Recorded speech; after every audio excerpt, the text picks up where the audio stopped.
আমরা আল্লাহর শুকরিয়া আদায় করি। এইবার প্রধানমন্ত্রী পুরুষ, বিরোধী দলীয় নেতাও পুরুষ, আলহামদুলিল্লাহ বলেন। আজকে তারেক রহমান জাতীয় ঈদগাহে নামাজ পড়লেন, সবার সাথে কুশল বিনিময় করলেন, প্রধানমন্ত্রী হয়ে ঈদগাহে গিয়ে নামাজ আদায় করলেন। প্রধানমন্ত্রী আবার বিরোধী দলীয় নেতা পারস্পর শুভেচ্ছা বিনিময় চলতেছে, অথচ আমাদের গ্রামের ভেতরে দলাদলি করে কেউ কাউকে সালাম দেয় না, এমন লোক আছে না নাই? আরে ভাই ভালো করে বোঝেন, আপনি একটা দল করতে পারেন, আপনার ভাই একটা দল করতে পারে, ওগুলো ভুলে যান। একটা কথা মনে রাখবেন, আমরা মরে যাওয়ার পরে তারেক রহমানও জানাজায় আসবে না, ডাক্তার শফিকুর রহমানও আসবে না, ওই গ্রামের পাড়া প্রতিবেশী ওরাই কিন্তু আবার জানাজাতে আসবে। এই জন্য বিভেদ আমাদের ভুলে যেতে হবে। দল একটা আপনি করতেই পারেন, আর এক ভাই একটা করতেই পারে। আমি আপনাদের ঈদগাহ মাঠের ইমাম হিসেবে আপনাদের দু ভাই হাত দিয়ে অনুরোধ করে বলি, রাজনৈতিক দৃষ্টিভঙ্গির কারণে আমরা ভাইয়ে ভাইয়ে বিবাদে লিপ্ত হব, ঝগড়া বিবাদ করব, আমরা মিলেমিশে থাকবো, একতাবদ্ধ ভাবে থাকবো, ঐক্যবদ্ধ ভাবে থাকবো। পুরো নওগাঁ জেলাতে কি হলে হোক, আমি অন্তত আপনাদের কাছে চাইবো, এই কোলা ঈদগাহ মাঠে আমরা যত গ্রামের মানুষেরা নামাজ পড়ি, আমরা সকলে মুসলমান হিসেবে ঐক্যবদ্ধ থাকবো ইনশাআল্লাহ। ওখানে বড় বড় নেতারা, এমপি মন্ত্রীরা রাতের বেলায় একই সাথে চা খায়, একই সাথে গল্প করে, আর আমাদের গ্রামে ঝগড়া করে এক দলের কর্মী আর এক দলের কর্মীকে পিঠে মেরে ফেলে। কথা কন না কে? কার জন্য মানুষ মারতেছেন?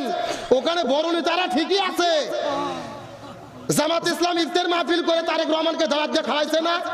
ওরা ঠিকই এক জায়গায় ইফতার করতেছে, আমরা এলাকার লোক খামাকা কেন গন্ডগোল ঝগড়া বিবাদ করব? সুতরাং এখান থেকে আমাদের শিক্ষা নিতে হবে, ঝগড়া বিবাদ নয়, আমরা পরস্পর ঐক্যবদ্ধভাবে থাকবো ইনশাআল্লাহ বলেন। রমজান আমাদের এটাও শিক্ষা দেয়, মুসলমান হিসেবে একতাবদ্ধ থাকতে হবে। কার হুকুম? ওয়াতাসিমু বিহাবলিল্লাহি জামিআন ওয়ালা তাফাররাকু। তোমরা যদি মুসলমান হও, আল্লাহর রশি ঐক্যবদ্ধভাবে আঁকড়ে ধরো, বিচ্ছিন্ন হইও না। কার কথা?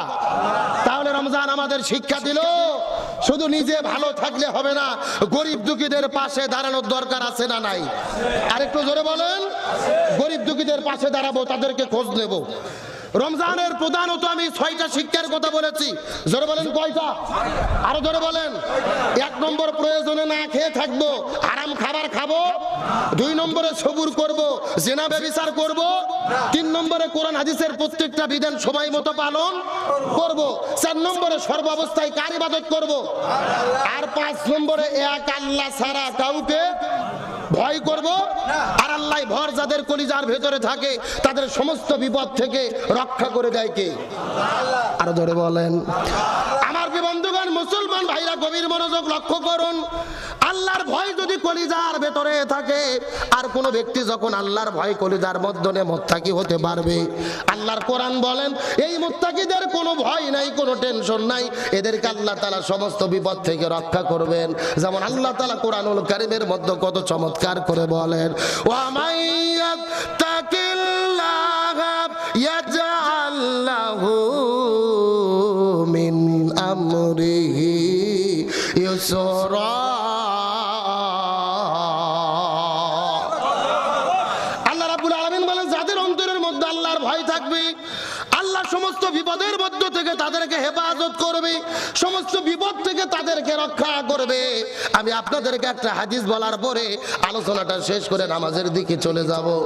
রাসূল আরবি সাল্লাল্লাহু আলাইহি ওয়াসাল্লাম হাদিস শরীফের মধ্যে বর্ণনা করে বলেন, হাদিসের মধ্যে এসেছেন, বনি ইসরাইল জামানার ভেতরে 3 জন যুবক ছিল। বাড়ি থেকে বের হওয়ার পরে রাস্তাতে হাঁটা শুরু করলেন। রাস্তাতে হাঁটতে হাঁটতে লক্ষ্য করে দেখে উত্তর আকাশে মেঘ শুরু হয়ে বিশাল বড় ঝড় শুরু হলো। ওই ঝড় থেকে বাঁচার জন্য এই 3টা যুবক দৌড়াইতে দৌড়াইতে পাহাড়ের গুহার কাছে চলে গেল। যাওয়ার পরে লক্ষ্য করে দেখে ওই পাহাড়ের গুহার ভিতরে, পাহাড়ের মুখের মধ্যে একটা গুহার রাস্তা দেখা যায়। ওই গুহার মধ্যে ঢোকার পরে নিজেদের জীবনটা বাঁচানোর জন্য যখন তারা গুহার মধ্যে আশ্রয় গ্রহণ করলেন, ওই ঝড়ের কারণে বিশাল বড় একটা পাথর এসে এই গুহার মুখটা বন্ধ হয়ে গেল। তারা বারবার চেষ্টা করলেন, কিন্তু গুহা থেকে বের হতে পারলেন। কয়জন যুবক বলছি? এ বাবা, মুসল্লি যারা আসতেছেন, দয়া করে কোনো হইচই করবেন না। 10 মিনিট টাইম আছে, দ্রুত বাম পাশে আছেন। এই বাম পাশে বহু জায়গা এখনো বাকি আছে। আর আসওয়াদগুলো একটু দ্রুত ফেলে দেন, যারা যেখানে আছেন বসে পড়েন, কেউ ধরে থাকবেন না। যেহেতু আকাশের আবহাওয়া খারাপ, আমরা নির্দিষ্ট সময় নামাজ পড়বো ইনশাআল্লাহ। তাহলে আমার দিকে লক্ষ্য করেন, ওই পাহাড়ের গুহার ভেতরে কয়জন যুবক আশ্রয় নিল? আরো ধরে বলেন। হঠাৎ করে বিশাল ঝড়, তারা জীবন রক্ষার জন্য পাহাড়ের গুহার ভেতর আশ্রয় নিল। কিন্তু আল্লাহর কি খেলা, বিশাল একটা পাথর এসে ওই গুহার মুখে গিয়ে আটকে গেল। এই তিনজন যুবক আর ওই গর্ত থেকে বের হতে পারতেছে না। তখন তিনজন যুবক মিলে চিন্তা করলেন, আমরা আল্লাহর ভয় কলিজার ভেতরে নিয়ে আল্লাহর কাছে দোয়া করতে চাই। আমাদের জীবনের তিনটে ভালো কাজকে স্মরণ করে আল্লাহর কাছে ওসিলা দিয়ে আমরা দোয়া করব। তার কারণ বিপদ থেকে রক্ষা করতে পারে কে? আপনার সন্তানের দরকার দিতে পারে কে? আরো জোরে বলেন না ভাই। আপনি অভাবগ্রস্ত হয়েছেন, আপনার অভাবকে দূর করে দিতে পারে কে? আপনি ঋণগ্রস্ত হয়েছেন, আপনার ঋণকে মুক্ত করে দিতে পারে কে? সুতরাং এই তিনজন যুবক চিন্তা করলেন, আমরা যেহেতু বিপদে পড়েছি আল্লাহর কাছে দোয়া করব। তাও এমনি দোয়া করব না, আমরা আল্লাহর কাছে ওসিলা দিয়ে দোয়া করব। আমাদের জীবনের ভেতরে আমরা ভালো কি কি কাজ করেছি, এই তিনটা কাজের ওসিলা স্মরণ করে আমরা আল্লাহর কাছে দোয়া করতে চাই। বলেন সুবহানাল্লাহ। আমার প্রিয় বন্ধুগণ, মুসলমান ভাইরা, গভীর মনোযোগ লক্ষ্য করুন। কোন দিকে নজর নাই, কোন দিকে তাকাতাকি নাই। আল্লাহ তাআলা কেমন ভাবে যুবকদেরকে রক্ষা করলেন ভালো করে বোঝার চেষ্টা করবেন। প্রথম নম্বর, যুবক আল্লাহর কাছে দোয়া করে বলে, ইয়া রাব্বুল আলামিন, আমি আমার সারা জীবনে কোনো ভালো কাজ করতে পারি নাই, কিন্তু আমার বাড়ির ভেতরে একটা কিষাণ ছিল, শ্রমিক ছিল, আমার বাড়িতে কাজ করতো। কয়েক মাস কাজ করার পরে হঠাৎ করে আমার বাড়ির মধ্য থেকে তিনি উধাও হয়ে গেল। আমি চেষ্টা করলাম কিন্তু তাকে আর খুঁজে পাইলাম না। কিন্তু আমার এই শ্রমিকটা, আমার বাড়ির কিষাণটা আমার কাছ থেকে যেই কয়টা টাকা পাইতো, ওই কয়টা টাকা দিয়ে আমি কিছু ছাগল কিনেছিলাম, আমি কিছু ভেড়া কিনেছিলাম। এই ছাগল ভেড়াগুলো বড় হতে হতে কয়েক বছর পার হয়ে গেল, বিশাল বড় একটা পালে পরিণত হলো।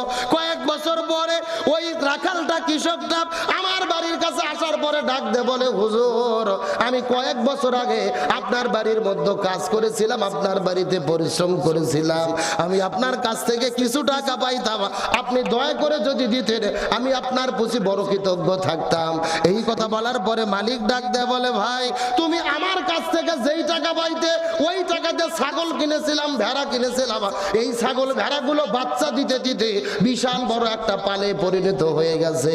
এই যে বিশাল বড় পাল দেখতে পারতেছ, এই ছাগলের পাল, ভেড়ার পাল তোমাকে দিয়ে দিলাম, এগুলো সবগুলোর মালিক হলে তুমি। জোরে বলেন সুবহানাল্লাহ। এই যে বিশাল বড় ভেড়ার পাল দেখতেছো, ছাগলের পাল দেখতেছো, এগুলো মালিক তুমি, যাও পুরোটা তোমাকে দিয়ে দিলাম। এই যুবক বলতেছে, আল্লাহ, এটা একমাত্র তোমার সন্তুষ্টির জন্য করেছিলাম, এই কাজ যদি তোমার ভালো লাগে আমাদের বিপদ থেকে রক্ষা করো।